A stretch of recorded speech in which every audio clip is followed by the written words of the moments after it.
All right, welcome to this explainer, where we are diving into the deeply architectural mind of John Calvin. Let's be completely honest for a second. If you've ever tried to map out the foundational ideas of the Reformation, it kind of feels like trying to read a dictionary that's been run through a wood chipper. I mean, it gets messy really fast. But Calvin, he wasn't just another abstract thinker. He was the ultimate systematizer. He took all those raw, chaotic, revolutionary concepts floating around and built them into a highly organized, enduring worldview. So let's look at exactly how he pulled that off. Calvin's entire method was built on this foundational, almost infinite loop. As he wrote right at the very beginning of his absolute magnum opus, he said, "All the wisdom we possess, that is to say, true and sound wisdom, begins with a knowledge of God and of ourselves." You see, for Calvin, you literally cannot truly understand God without understanding yourself and vice versa. The deeper you look into your own nature, the more you realize your desperate need for the divine. And the more you comprehend God's majesty, the more clearly you see your true self. It's a brilliant cycle. So here is our roadmap for today. We'll cover 1, the making of John Calvin. 2, why write the Institutes. 3, the mutilated image of mankind. 4, the sovereign creator. And 5, the true church. Okay, section 1, the making of John Calvin, focusing on his context and influences. To really understand the man, we first have to place him in his historical context. To get our bearings here, we've got to remember that Calvin represents just one of the 4 distinct branches of the Reformation. You've got the Lutheran, English, and Anabaptist movements alongside his. Now, Martin Luther was essentially the fiery brawler who started the bar fight of the Reformation. But Calvin was the meticulous architect who came in afterward to draw up the blueprints for the new building. His sheer genius was stepping into this mediatorial role, taking those raw, explosive ideas and organizing them into a highly structured worldview that could actually be taught and defended. It was actually a really unique cocktail of influences that forged Calvin's mind. His background in law and his French heritage gave him this remarkable razor-sharp clarity of expression. When you read Calvin, his arguments are structurally and legally tight. I mean, they're incredibly hard to dismantle, which was a pretty sharp contrast to some of the denser German theologians of his time. He was also heavily influenced by humanism. That meant he believed the church should actively engage in a conversation with culture rather than just hiding away from it. And philosophically, nominalism pushed him to think deeply about the sovereign will of God, though as we'll see, he definitely put his own spin on those ideas. Moving right along to section 2. Why write the Institutes? Let's talk about the underlying goal behind his absolute masterpiece. He designed it with a few very specific goals in mind. Basically, he wanted this work to literally be held in one hand while you held your Bible in the other. It was meant to be a hermeneutical key to unlock Scripture. He wanted to provide a comprehensive summary of Christianity, set up a framework for a Christian world order, and offer a really robust apologetic defense against Catholic erosions of the faith. But here is the incredible irony of this book. The first edition, back in 1536, was actually written as a basic, simple evangelistic tool for everyday, unlearned people. Yet as he obsessively revised and expanded it over the years, it transformed into this massive 2-volume set. It became one of the densest, most complex theological manuals in history, meant to equip pastors to be the evangelists themselves. Talk about scope creep, right? Section 3. The mutilated image of mankind. This is where we hit the absolute ground floor of his theology. To really appreciate what Calvin was doing, we have to understand the medieval Catholic baseline he was reacting against. It's summed up perfectly in the Latin phrase, facere quod in se est. Literally that means, do what is in you to do. The standard medieval view essentially suggested that, hey, despite all our flaws, human beings still retained enough inherent spiritual goodness to actively choose to do the right thing. You just had to look inside yourself, dig deep, and basically do your best.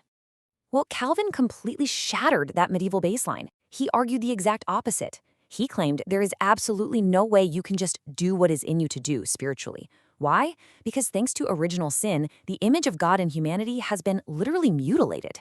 Now, he didn't deny that we still have natural gifts, right? We can still farm the land, we can build massive cities, we can do complex math. But our spiritual abilities, they are completely wiped out. Instead of inherent goodness, Calvin saw humanity living in a state of total rebellion, completely blinded by what he colorfully called our stinking pride. And this brings us right back to that infinite loop of wisdom we talked about at the very beginning. If you're sitting in the pews in Geneva listening to Calvin preach about total depravity, what are you supposed to do with that? Well, your first and most vital responsibility is to own up to your own rebellion. You absolutely must acknowledge and confess your sins. Because if you don't break through that stinking pride to realize you are in rebellion, you are never going to have true self-awareness. And without that painful, honest self-knowledge, you can never truly know God. Which leads us to Section 4, the Sovereign Creator. Once we finally understand our own flaws, Calvin says we have to look up. Now, Calvin's view of God was deeply influenced by that nominalist philosophy we mentioned earlier, but he added a really crucial correction. God isn't just some arbitrary dictator in the sky whose will makes zero sense. Yes, God operates in total, unquestionable freedom, but that sovereignty is beautifully mediated by his love, his justice, and his grace. And in response to a God like this, Calvin said we must offer our absolute honor, fear, reverence, and trust. Furthermore, as a believer, your actions must never, under any circumstances whatsoever, impair or detract from the glory of God. He also fiercely rejected any abstract, distant, or Unitarian views of God. Those views that place a massive, unbridgeable gap between heaven and earth. For Calvin, if you truly want to comprehend the majesty of God as both creator and redeemer, you can't just stare off into the abstract void. You must look directly into the face of Christ. Christ is the full, complete, and perfect revelation of God's character. Period. Finally, Section 5, the true church. Let's see how all this massive theology lands in practical, everyday life. To make sense of the messy, everyday reality of organized religion, Calvin borrowed a totally brilliant concept from St. Augustine. He drew a very hard line between the visible and the invisible church. The visible church is exactly what you see with your own eyes on a Sunday morning. It comes complete with bad acoustics, awkward small talk, and frankly, some deeply flawed people sitting in the pews next to you. Calvin fully admitted it's a human organization. It has its fair share of bad leadership and terrible decisions. But existing secretly within that flawed structure is the invisible church. This is the pure, righteous, perfect body of Christ, and only God truly knows who actually belongs to it. So you might be wondering, how do you know if your local congregation is actually legitimate? True to his meticulous, lawyer-like nature, Calvin defined a true church by just two incredibly strict, airtight marks. Number one, the word of God must be purely preached. And number two, the sacraments, so baptism and communion, must be validly administered exactly as instituted by Christ, specifically by an ordained pastor. Because he made this distinction, Calvin actually cautioned believers against hastily jumping ship and abandoning their flawed congregations. Believe it or not, he even suggested that a local Catholic church down the street might still harbor the pure, invisible church, just so long as these basic marks were somehow present.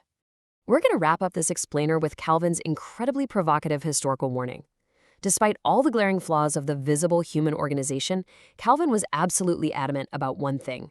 Outside of the church, there is no salvation. For Calvin, the idea of an isolated Christian was just a complete contradiction in terms. You cannot find the invisible, perfect church without wading right through the messy, flawed, visible one. You absolutely need a community to mature, to hear the message, and to truly figure out both God and yourself.